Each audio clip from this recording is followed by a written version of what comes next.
Numbers chapter 16. One day Korah, son of Izhar, a descendant of Kohath, son of Levi, conspired with Dathan and Abiram, the sons of Eliab, and On, son of Peleth, from the tribe of Reuben.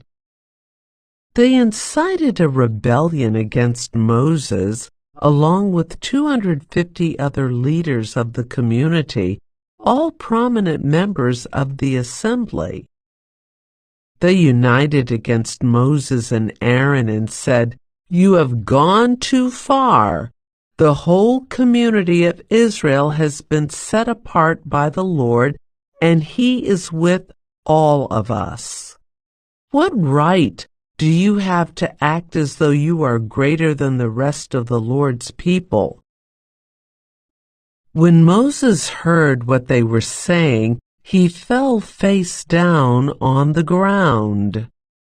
Then he said to Korah and his followers, "Tomorrow morning the Lord will show us who belongs to Him and who is holy. The Lord will allow only those whom He selects to enter His own presence. Korah, you and all your followers must prepare your incense burners. Light fires in them tomorrow and burn incense before the Lord. Then we will see whom the Lord chooses as His Holy One. You Levites are the ones who have gone too far." Then Moses spoke again to Korah. "Now listen, you Levites. Does it seem insignificant to you that the God of Israel has chosen you from among all the community of Israel to be near Him so you can serve in the Lord's tabernacle and stand before the people to minister to them? Korah, He has already given this special ministry to you and your fellow Levites. Are you now demanding the priesthood as well? The Lord is the one you and your followers are really revolting against. For who is Aaron that you are complaining about him?" Then Moses summoned Dathan and Abiram, the sons of Eliab. But they replied, "We refuse to come before you.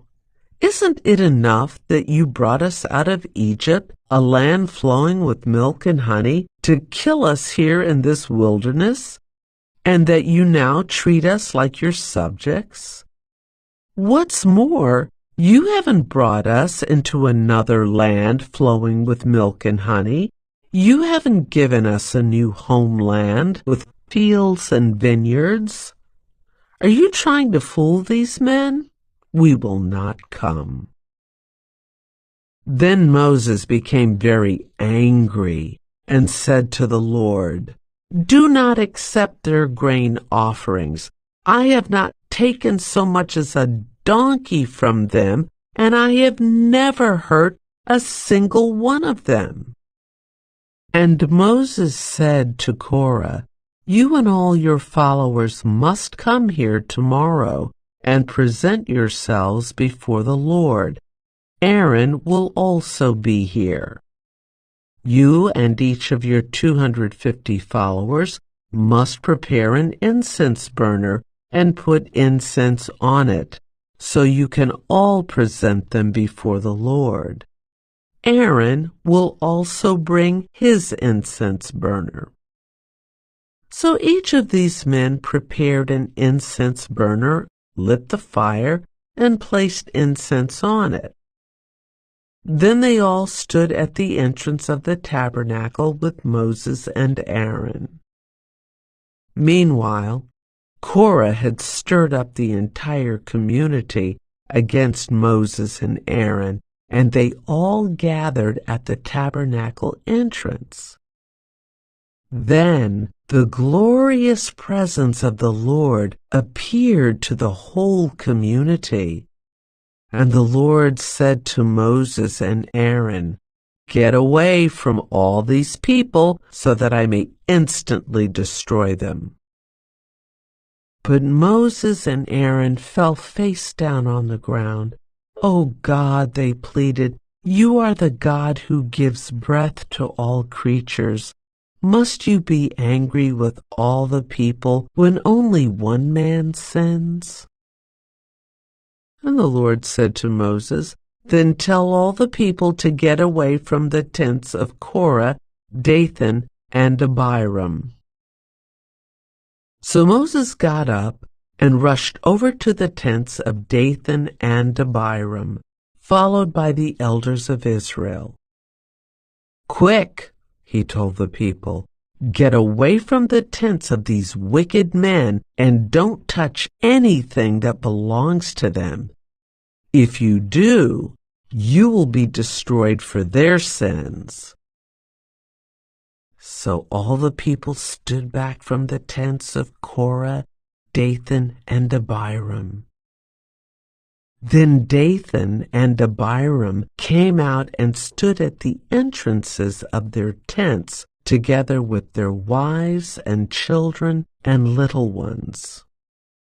And Moses said, "This is how you will know that the Lord has sent me to do all these things that I have done, for I have not done them on my own.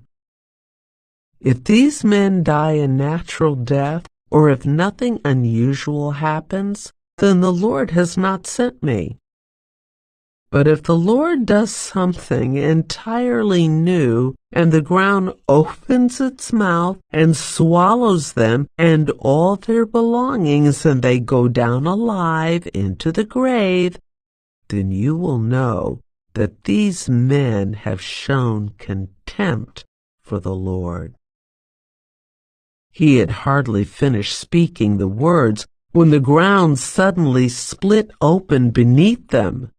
The earth opened its mouth and swallowed the men along with their households and all their followers who were standing with them and everything they owned. So they went down alive into the grave along with all their belongings. The earth closed over them, and they all vanished from among the people of Israel. All the people around them fled when they heard their screams. "The earth will swallow us too," they cried. Then fire blazed forth from the Lord and burned up the 250 men who were offering incense.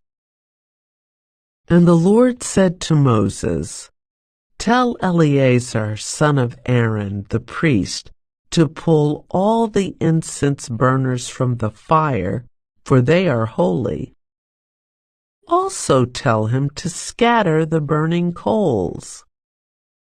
Take the incense burners of these men who have sinned at the cost of their lives and hammer the metal into a thin sheet to overlay the altar. Since these burners were used in the Lord's presence, they have become holy. Let them serve as a warning to the people of Israel."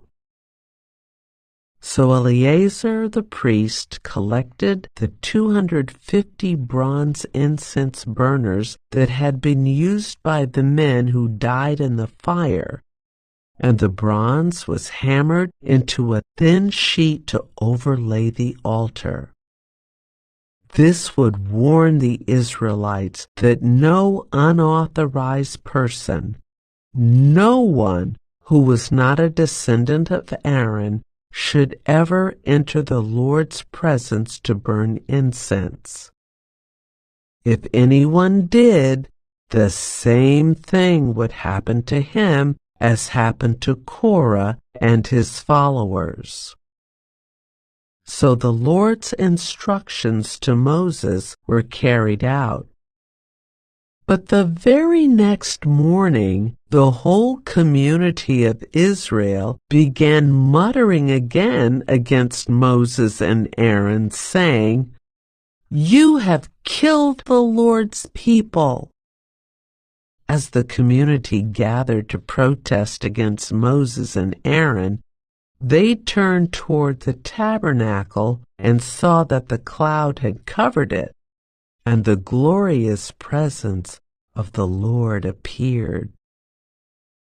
Moses and Aaron came and stood in front of the tabernacle, and the Lord said to Moses, "Get away from all these people so that I can instantly destroy them." But Moses and Aaron fell face down on the ground. And Moses said to Aaron, "Quick, take an incense burner and place burning coals on it from the altar. Lay incense on it and carry it out among the people to purify them and make them right with the Lord. The Lord's anger is blazing against them.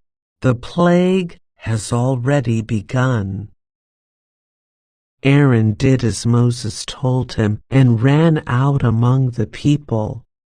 The plague had already begun to strike down the people, but Aaron burned the incense and purified the people.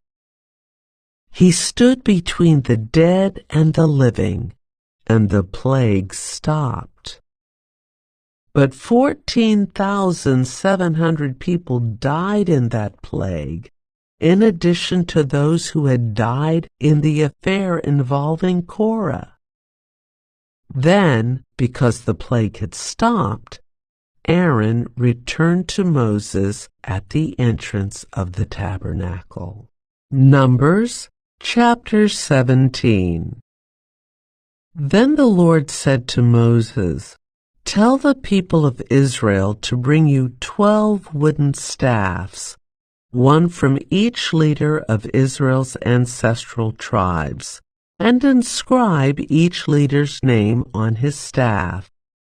Inscribe Aaron's name on the staff of the tribe of Levi, for there must be one staff for the leader of each ancestral tribe. Place these staffs in the tabernacle in front of the ark containing the tablets of the covenant where I meet with you. Buds will sprout on the staff belonging to the man I choose. Then I will finally put an end to the people's murmuring and complaining against you." So Moses gave the instructions to the people of Israel, and each of the 12 tribal leaders, including Aaron, brought Moses a staff. Moses placed the staffs in the Lord's presence in the tabernacle of the covenant.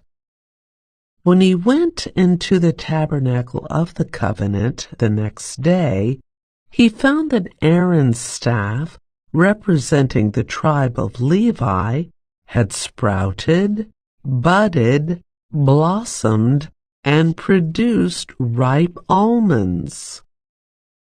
When Moses brought all the staffs out from the Lord's presence, he showed them to the people.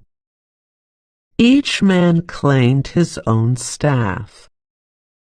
And the Lord said to Moses, "Place Aaron's staff permanently before the Ark of the Covenant to serve as a warning to rebels.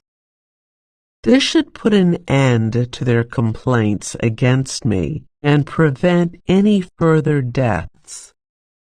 So Moses did as the Lord commanded him. Then the people of Israel said to Moses, "Look, we are doomed. We are dead. We are ruined. Everyone who even comes close to the tabernacle of the Lord dies. Are we all doomed to die?" Numbers chapter 18. Then the Lord said to Aaron, "You, your sons, and your relatives from the tribe of Levi will be held responsible for any offenses related to the sanctuary. but you and your sons alone will be held responsible for violations connected with the priesthood. Bring your relatives of the tribe of Levi, your ancestral tribe, to assist you and your sons as you perform the sacred duties in front of the tabernacle of the covenant. But as the Levites go about all their assigned duties at the tabernacle, they must be careful not to go near any of the sacred objects or the altar. If they do, both you and they will die. The Levites must join you in fulfilling their responsibilities for the care and maintenance of the tabernacle, but no unauthorized person may assist you. You yourselves must perform the sacred duties inside the sanctuary and at the altar. If you follow these instructions, the Lord's anger will never again blaze against the people of Israel. I myself have chosen your fellow Levites from among the Israelites to be your special assistants. They are a gift to you, dedicated to the Lord for service in the tabernacle. But you and your sons, the priests, must personally handle all the priestly rituals associated with the altar and with everything behind the inner curtain. I am giving you the priesthood as your special privilege of service. Any unauthorized person who comes too near the sanctuary will be put to death. The Lord gave these further instructions to Aaron. I myself have put you in charge of all the holy offerings that are brought to me by the people of Israel. I have given all these consecrated offerings to you and your sons as your permanent share. You are allotted the portion of the most holy offerings that is not burned on the fire. This portion of all the most holy offerings, including the grain offerings, sin offerings, and guilt offerings, will be most holy, and it belongs to you and your sons. You must eat it as a most holy offering. All the males may eat of it, and you must treat it as most holy. All the sacred offerings and special offerings presented to me when the Israelites lift them up before the altar also belong to you. I have given them to you and to your sons and daughters as your permanent share. Any member of your family who is ceremonially clean may eat of these offerings. I also give you the harvest gifts brought by the people as offerings to the Lord, the best of the olive oil, new wine, and grain. All the first crops of their land that the people present to the Lord belong to you. Any member of your family who is ceremonially clean may eat this food. Everything in Israel that is specially set apart for the Lord also belongs to you.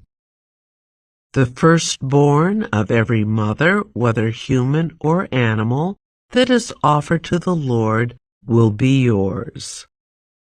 But you must always redeem your firstborn sons and the firstborn of ceremonially unclean animals. Redeem them when they are 1 month old. The redemption price is 5 pieces of silver, as measured by the weight of the sanctuary shekel, which equals 20 gerahs. However, you may not redeem the firstborn of cattle, sheep, or goats. They are holy and have been set apart for the Lord. Sprinkle their blood on the altar and burn their fat as a special gift, a pleasing aroma to the Lord. The meat of these animals will be yours, just like the breast and right thigh that are presented by lifting them up as a special offering before the altar. Yes, I am giving you all these holy offerings that the people of Israel bring to the Lord. They are for you and your sons and daughters to be eaten as your permanent share. This is an eternal and unbreakable covenant between the Lord and you, and it also applies to your descendants. And the Lord said to Aaron, "You priests will receive no allotment of land or share of property among the people of Israel. I am your share and your allotment. As for the tribe of Levi, your relatives, I will compensate them for their service in the tabernacle. Instead of an allotment of land, I will give them the tithes from the entire land of Israel. From now on, no Israelites except priests or Levites may approach the tabernacle. If they come too near, they will be judged guilty and will die. Only the Levites may serve at the tabernacle, and they will be held responsible for any offenses against it. This is a permanent law for you to be observed from generation to generation. The Levites will receive no allotment of land among the Israelites, because I have given them the Israelites' tithes, which have been presented as sacred offerings to the Lord. This will be the Levites' share. That is why I said they would receive no allotment of land among the Israelites. The Lord also told Moses, "Give these instructions to the Levites. When you receive from the people of Israel the tithes I have assigned as your allotment, give a tenth of the tithes you receive, a tithe of the tithe, to the Lord as a sacred offering. The Lord will consider this offering to be your harvest offering, as though it were the first grain from your own threshing floor or wine from your own winepress. You must present 1/10 of the tithe received from the Israelites as a sacred offering to the Lord.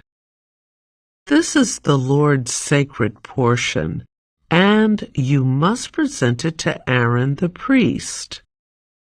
Be sure to give to the Lord the best portions of the gifts given to you. Also, give these instructions to the Levites. When you present the best part as your offering, it will be considered as though it came from your own threshing floor or winepress.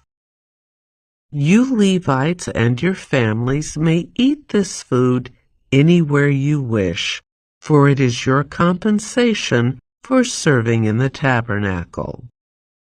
You will not be considered guilty for accepting the Lord's tithes if you give the best portion to the priests. But be careful not to treat the holy gifts of the people of Israel as though they were common. If you do, you will die. Numbers chapter 19.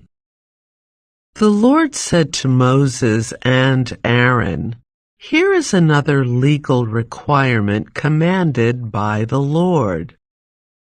Tell the people of Israel to bring you a red heifer, a perfect animal that has no defects, and has never been yoked to a plow.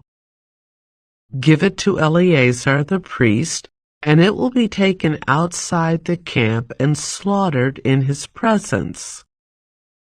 Eleazar will take some of its blood on his finger and sprinkle it 7 times toward the front of the tabernacle. As Eleazar watches, the heifer must be burned, its hide, meat, blood, and dung.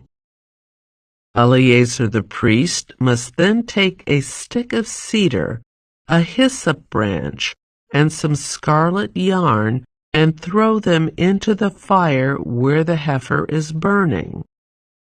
Then the priest must wash his clothes and bathe himself in water.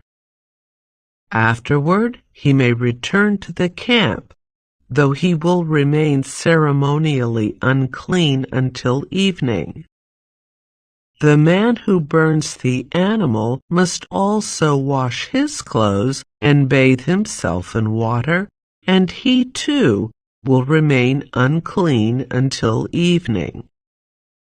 Then someone who is ceremonially clean will gather up the ashes of the heifer and deposit them in a purified place outside the camp. They will be kept there for the community of Israel to use in the water for the purification ceremony. This ceremony is performed for the removal of sin.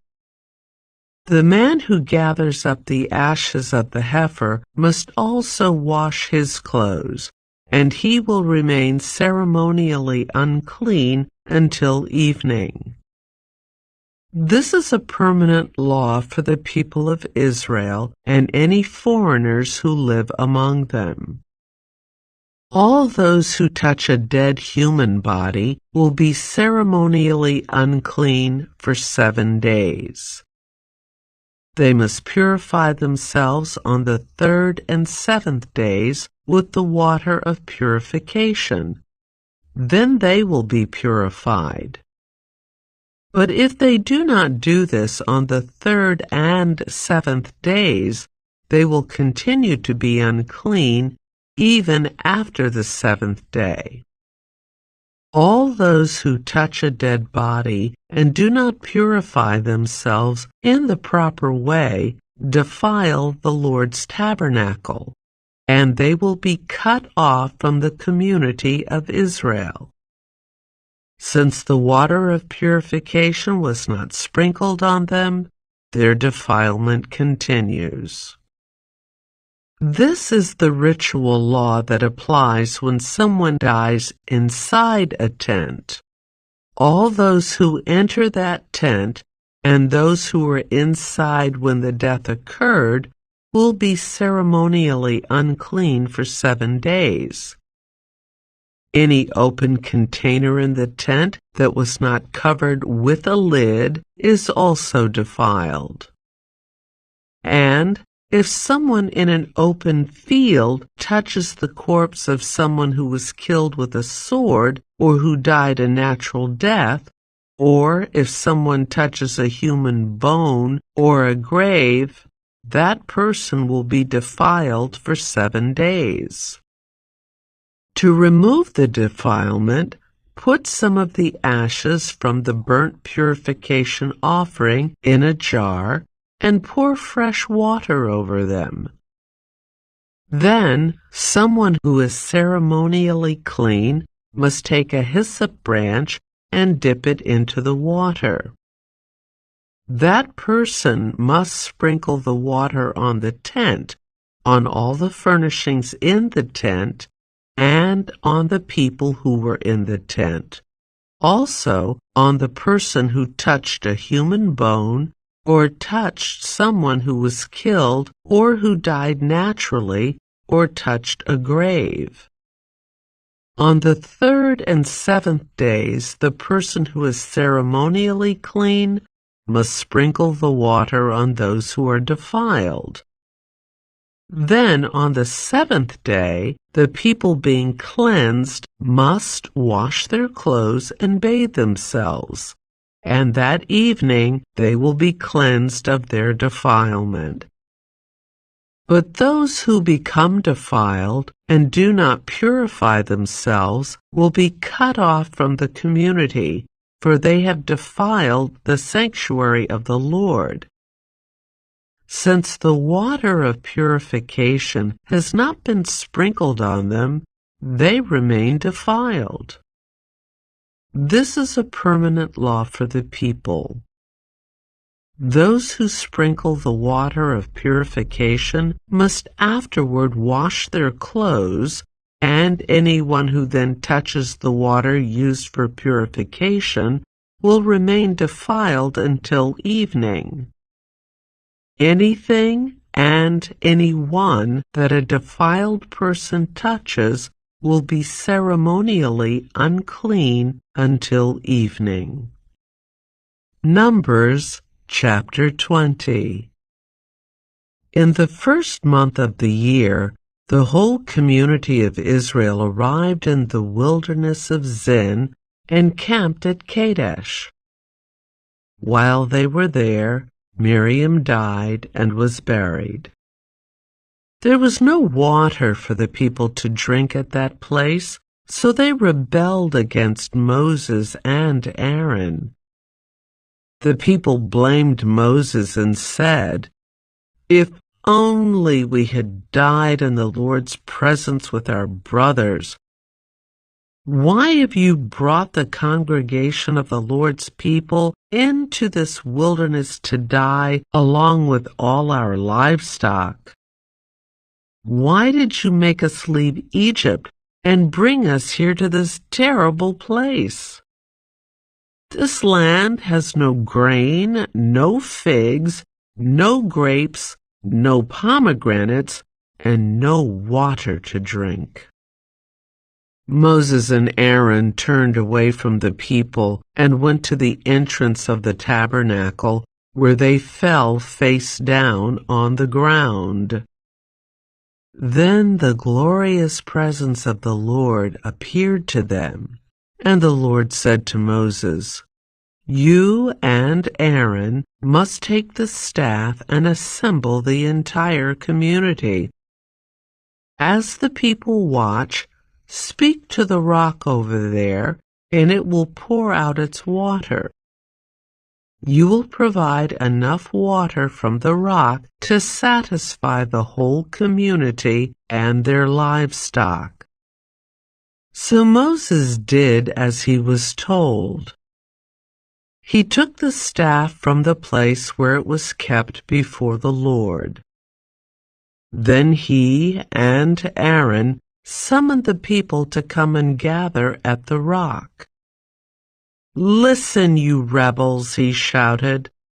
"Must we bring you water from this rock?" Then Moses raised his hand and struck the rock twice with the staff, and water gushed out. So the entire community and their livestock drank their fill. But the Lord said to Moses and Aaron, "Because you did not trust me enough to demonstrate my holiness to the people of Israel, you will not lead them into the land I am giving them." This place was known as the waters of Meribah, which means arguing, because there the people of Israel argued with the Lord, and there he demonstrated his holiness among them.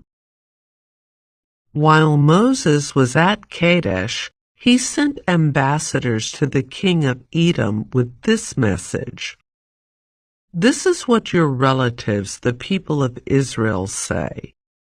You know all the hardships we have been through. Our ancestors went down to Egypt, and we lived there a long time, and we and our ancestors were brutally mistreated by the Egyptians. But when we cried out to the Lord, he heard us and sent an angel who brought us out of Egypt. Now we are camped at Kadesh, a town on the border of your land. Please let us travel through your land. We will be careful not to go through your fields and vineyards. We won't even drink water from your wells. We will stay on the King's Road and never leave it until we have passed through your territory. But the king of Edom said, "Stay out of my land, or I will meet you with an army." The Israelites answered, "We will stay on the main road. If our livestock drink your water, we will pay for it. Just let us pass through your country. That's all we ask." But the king of Edom replied, "Stay out. You may not pass through our land." With that, he mobilized his army and marched out against them with an imposing force. Because Edom refused to allow Israel to pass through their country, Israel was forced to turn around. The whole community of Israel left Kadesh and arrived at Mount Hor. There on the border of the land of Edom, the Lord said to Moses and Aaron, "The time has come for Aaron to join his ancestors in death. He will not enter the land I am giving the people of Israel, because the two of you rebelled against my instructions concerning the water at Meribah. Now take Aaron and his son Eleazar up Mount Hor. There you will remove Aaron's priestly garments and put them on Eleazar his son. Aaron will die there and join his ancestors." So Moses did as the Lord commanded. The three of them went up Mount Hor together as the whole community watched. At the summit, Moses removed the priestly garments from Aaron and put them on Eleazar, Aaron's son. Then Aaron died there on top of the mountain, and Moses and Eleazar went back down. When the people realized that Aaron had died, all Israel mourned for him 30 days.